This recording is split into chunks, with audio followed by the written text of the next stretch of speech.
Bom dia, meninos. Nessa aula, a gente vai falar agora sobre acolhimento e classificação de risco. A gente viu lá atrás que o profissional fisioterapeuta, né, ele está envolvido nos 3 níveis de atenção, no primário, no secundário e no terciário. E ele faz parte de uma equipe multidisciplinar em saúde. Então, ele também é responsável pelo acolhimento e classificação de risco. E aí, então, o objetivo dessa aula, então, é entender o que é acolhimento, né? E como se realiza a classificação de risco. E aí, as nossas referências, né? São essas duas referências sobre a Política Nacional de Humanização. E aí, então, aqui a gente define acolhimento, né? Então, acolher é reconhecer o que o outro traz como legítima e singular necessidade de saúde. O acolhimento ele deve comparecer e sustentar a relação entre as equipes e o serviço e entre os usuários e a população. O acolhimento ele é construído de forma coletiva a partir de uma análise dos processos de trabalho, que tem como objetivo a construção de relações de confiança, de compromisso e de vínculo entre as equipes e os serviços, entre os trabalhadores e as equipes, e entre usuários e suas redes socioafetivas. Então, para acolher é necessário uma escuta, né? Essa escuta ela deve ser qualificada e oferecida pelos trabalhadores às necessidades do usuário, e é possível garantir então o acesso oportuno desses usuários às tecnologias adequadas e às suas necessidades, ampliando a efetividade das práticas de saúde. Para que seja efetiva, é necessária a classificação de risco. Aqueles mais graves devem ser atendidos primeiros do que aqueles que são menos graves, né? Que, por exemplo, está lá na sala de espera e não pela ordem de chegada. Então, todos, né? Isso garante que todas as pessoas sejam atendidas segundo, então, as suas prioridades, né? A partir da avaliação da vulnerabilidade, da gravidade e do risco que a pessoa apresenta.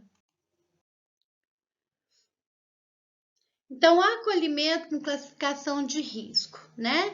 Então, a classificação de risco, ela é um dispositivo da Política Nacional de Humanização. Então, ela é uma ferramenta de organização da fila de espera no serviço de saúde, para que aqueles usuários que precisam mais sejam atendidos com prioridade e não pela ordem de chegada. Ela foi criada, então, para melhorar e organizar o fluxo de pacientes que procuram as portas de entradas com necessidades de urgências e emergências, né? Tanto nas unidades básicas quanto nos pronto-atendimentos e hospitais, garantindo então um atendimento que seja resolutivo e humanizado, né? Para aqueles que estão em situação de sofrimento agudo ou crônico de qualquer natureza. Então, né, aqui é como a gente faz a classificação, né? Então, os pacientes mais graves sempre serão atendidos primeiro, né? Então, primeiro eu tenho a admissão, que é a hora que eu entro no serviço, depois a classificação, para depois ir para o médico, né? E aí os níveis, né, de prioridade, eles são definidos conforme cores, né? Essas cores, elas podem estar tanto como etiquetadas no prontuário dos pacientes, como ele pode ter uma pulseirinha, né, um bracelete, tipo aqueles de quando a gente vai para um hotel, né, com as suas cores. E aí cada cor classifica, né, uma prioridade. Então, vermelho normalmente são as emergências, né? Que são aqueles casos que têm que ser atendidos imediatamente, né? O amarelo são aqueles casos de urgência, né? Então é que o paciente às vezes ele pode esperar, pode aguardar um pouco, pelo menos até 20 ou 30 minutos. O verde normalmente são aqueles casos pouco urgentes, como serviço, como doenças crônicas, né? Em que pode ser atendido até em ambulatório. tá bom? Enquanto que o azul são aqueles que não urgentes, né? Que são aqueles pacientes que devem ser acompanhados, né, fora de um hospital. Então, para a gente entender, né, o que é emergência e urgência, que a gente muitas vezes confunde, né? Então, emergência ela é considerada uma situação em que a vida, a saúde, né, a propriedade ou o meio ambiente enfrentam uma ameaça imediata. Então, em situações de emergências, devem ser tomadas medidas súbitas, né, para evitar que a situação se agrave. Então, a definição de emergência ela varia de acordo com o órgão que corresponde à situação de emergência, né? Como nos bombeiros ou pronto-socorros e hospitais. E o governo ele é responsável por estabelecer os padrões, pois são eles que gerenciam as emergências. Então, os tipos de emergências, né, são perigos para a vida. Então, quando a vida está em perigo devido a um desastre natural, por exemplo, e é a mais alta prioridade, uma vez que a vida humana é considerada a coisa mais importante, né? Existem os perigos para a saúde, quando alguém precisa imediatamente de alguma ajuda em relação à sua saúde, para que a sua vida não esteja em perigo num futuro próximo. Perigo de propriedade, que é quando a propriedade está em perigo, como um incêndio, por exemplo, e um perigo ao meio ambiente, né? Por exemplo, aí os incêndios florestais, vazamentos de óleo e aí vai. Já a urgência é um estado em que não há risco imediato à vida, à saúde, à propriedade ou ao ambiente. Então, porém, se não for atendida num determinado período de tempo, a situação pode se transformar numa emergência. Então, a urgência é um caso grave, sim, só que menos grave do que uma emergência, né? Então, os padrões de urgências também são estabelecidos pelo governo e pelos órgãos que cuidam deles. E a definição de urgência também é diferente para profissionais da medicina ou piloto ou outros profissionais, né? Então, aqui só para a gente diferenciar um pouquinho o que é emergência e o que é urgência, né? Emergência é uma situação onde a vida, a saúde, a propriedade ou o meio ambiente enfrentam uma ameaça imediata, enquanto que a urgência, né, não apresenta um risco imediato de vida, porém pode se transformar em uma emergência se não for solucionada rapidamente. As emergências aparecem de forma súbita e imprevista, né? E as urgências, às vezes, pode sim haver previsão. A solução nas emergências deve ser imediata, enquanto nas urgências devem ser a curto prazo. E aí, exemplos, né, de casos de emergência: hemorragias, paradas respiratórias, parada cardíaca, e uma urgências, luxações, torções, fraturas, né, dependendo da gravidade, uma dengue, né? E aí, então, a classificação de risco. Então, essa classificação de risco, ela se dá nos seguintes níveis: nível vermelho, amarelo, verde e azul. Nível vermelho, ela fala que a prioridade é 0, são as emergências, né? Existe uma necessidade de atendimento imediato. O nível amarelo, ela tem prioridade 1, é uma urgência, né? E exige atendimento o mais rápido possível.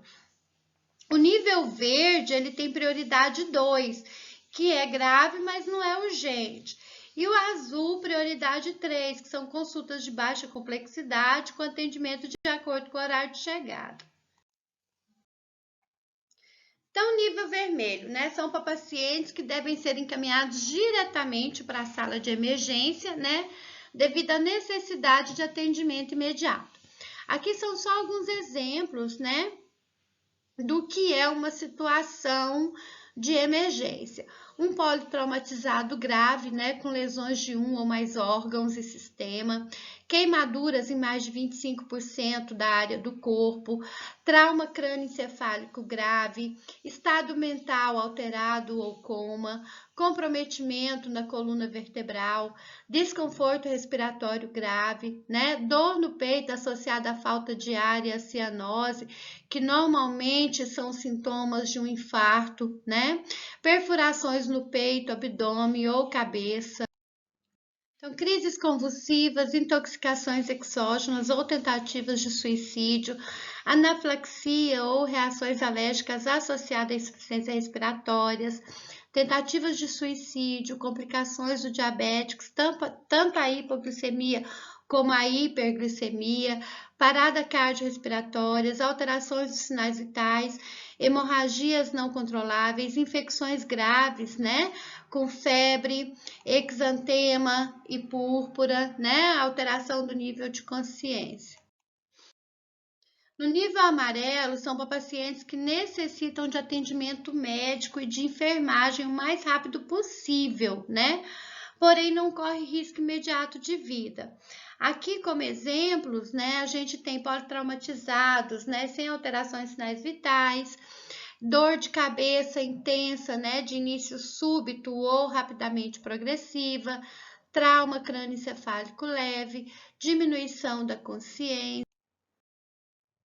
alteração aguda do comportamento, como agitação, letargia, confusão mental, história de convulsão, dor torácica intensa, antecedentes com problemas respiratórios, cardiovasculares e metabólicos, como diabetes, crise asmática, né? Diabético apresentando sudorese, alteração do estado mental, visão turva, febre, vômitos, taquipneia e taquicardia, desmaios, estado de pânico, né? Uma overdose, por exemplo, alterações sinais vitais em pacientes sintomáticos.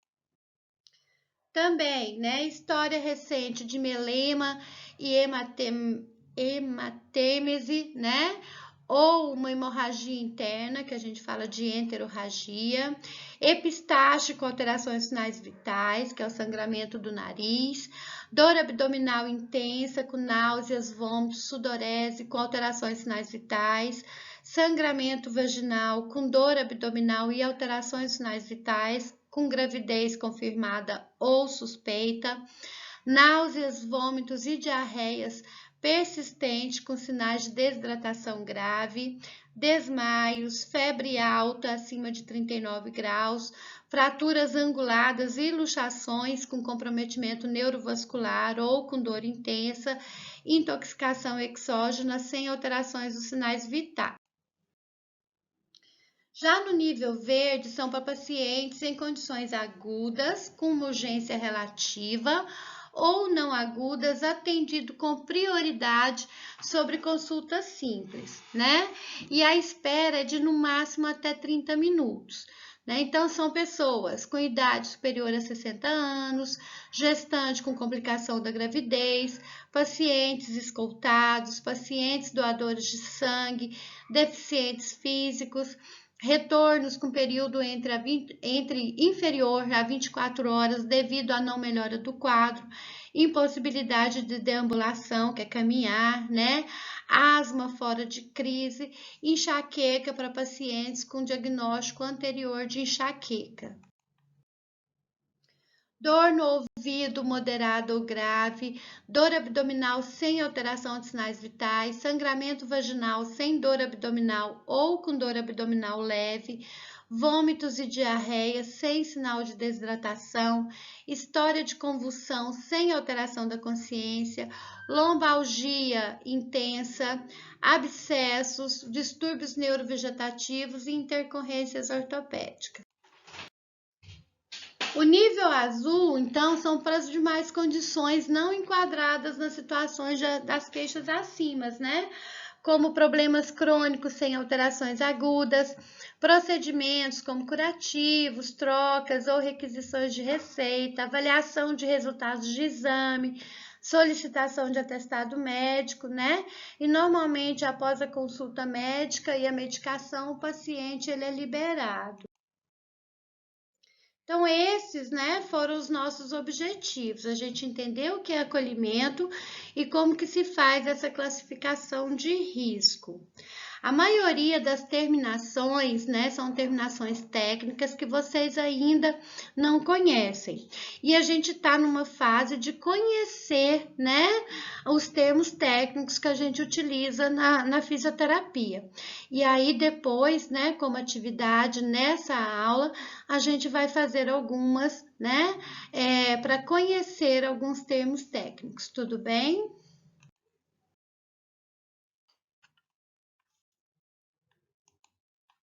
Gente, para vocês que não conheciam, ó, esse é o meu Mel Mariano, tá vendo? Que eu sempre falo dele aí na sala de aula, tá? Dá tchau. Tchau! Você é neném de mamãe, né? Cote mais linda.